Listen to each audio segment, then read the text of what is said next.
하나, 둘, 셋 하면 Koreyadan salomlar deymiz, 알겠어? 하나, 둘, 둘, 셋. 셋. Koreyadan salomlar. Kechadan beri juda hayajondamiz. Nimaga hayajondamiz? 오디세이 bilan Iliadaga kelgan. Odissey bilan Iliadaga. Kechadan beri hayajondamiz. Mana kitoblarimiz kelgan. Qizim geografiyaga qiziqqani uchun qachondan beri qizim bilan geografiya challenge boshlaymiz deyotganda, hech vaqt bo'lmayotgandi. Kecha mana bu kitoblarni olib kelgandan keyin endi bu safar aniq geografiya challenge boshlaymiz. Har kuni bitta davlat haqida qizim bilan o'rganganlarimizni bo'lishib bormoqchimiz. Instagram profili orqali qizimni. Juda zo'r kitoblar kelgan. Bu yerda har xil Koreyada o'zimizning Olexga o'xshagan Tangin degan nimada shu kitoblarni ko'rib olib sirazi men olsam bo'ladimi deb yozgandim tekinga. Dadasi olib kelib berdi. Zo'r kitoblar bor ekan. Geografiyaga oid kitoblar, dunyo xaritasi haqida, dunyo davlatlarini bayroqlari haqida biz qilmoqchi bo'lgan g'oyalar, rosa bir-biriga o'xshash bayroqlar haqida. Umuman geografiyaga oid juda qiziqarli ma'lumotlar bor ekan bu yerda.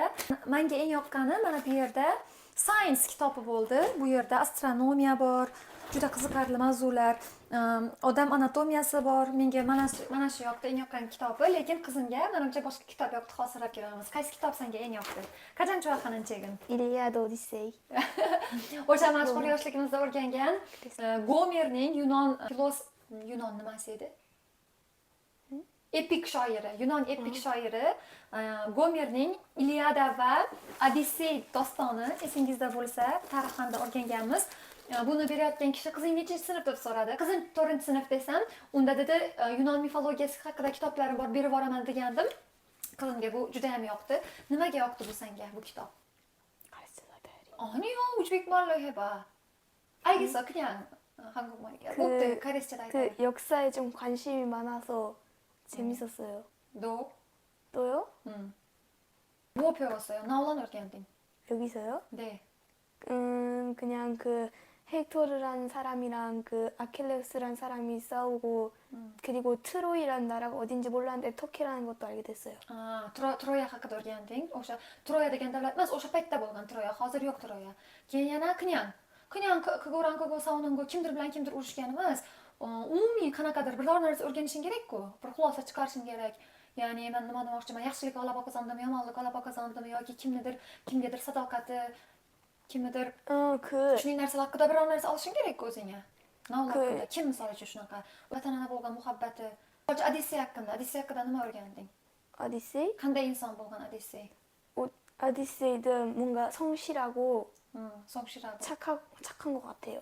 그리고 아킬레우스는 좀 너무 한번 화를 내면은 잘 안 풀리는 것 같아요, 화가. 네. o'sha mashhur Achilles tovoni degan ingliz tilida naql bor, eshitgan bo'lsangiz, Achillesni yoshligida onasi suvga cho'miltirib yuboradi. Men aniq esimda yo'q, lekin mana shu to'pig'iga tarixda o'qiganmiz yoshligimizda, qo'li tegib, onasini qo'li tekkan joyiga suv tegmasdan qoladi va to'pig'idan jangda o'q yeb halok bo'ladi. Achilles haqida ham o'qibdi. Shunaqa ingliz tilida shunaqa gap bor. Achilles tovoni degan bu degani kimningdir nozik jihati degan ma'noda anglatadi. 선생님이랑 그거 얘기했는데요. 그때 얘기하시거든요? 이시오르나 나 영어da Achilles bir narsa dedilar. Navasoy yoki kitobga chiqdimi? Endi o'qijaga edim shuni 9-sinfda 9-sinfda kelibdi. chiqjaga edi. Hali o'qimadim bu yerni. Shunaqa qilib, bu kitoblar hammasi ichida bu yerda juda ham qiziqarli kitoblar bor. Geografiyaga oid, ilm-fanga oid, dunyo bayroqlariga oid, lekin qizimga eng yoqqani mana shu Gomerning Iliada va Odissey dostoni bo'libdi. Qaysi birisi ko'proq qiziqarliroq, Odissey yoki Iliada? 일리아다는 한 말씀은 o'qijaga edimda 오디세이 다 못 읽어서 궁금해요. 궁금해요. 알겠어. kinosini ko'ramiz. Yoshligimizda Odissey kinosini tomosha qilganmiz. Qizimga hammasini o'qib bo'lganingdan keyin kinosini ko'rishga ruxsat beraman dedim.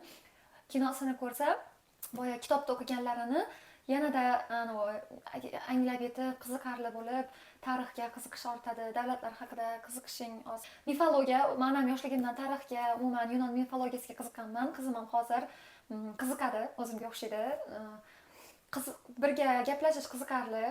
Hamma narsa haqida gaplashamiz qizim bilan. Til haqida ham gaplashamiz, matematika haqida, dunyoviy bilimlar haqida ham gaplashamiz. To'g'rimi?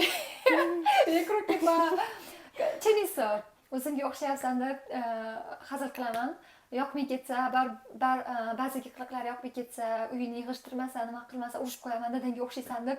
Lekin mana shunaqa qiziqarli narsalar haqida gaplashsak, tarixga qiziqishlarini, umuman ilm fanga qiziqishlarini ko'rib, unaqa paytda o'zimga o'xshaysan deb aytaman. Kimga o'xshaysan? 몰라요. Bullay.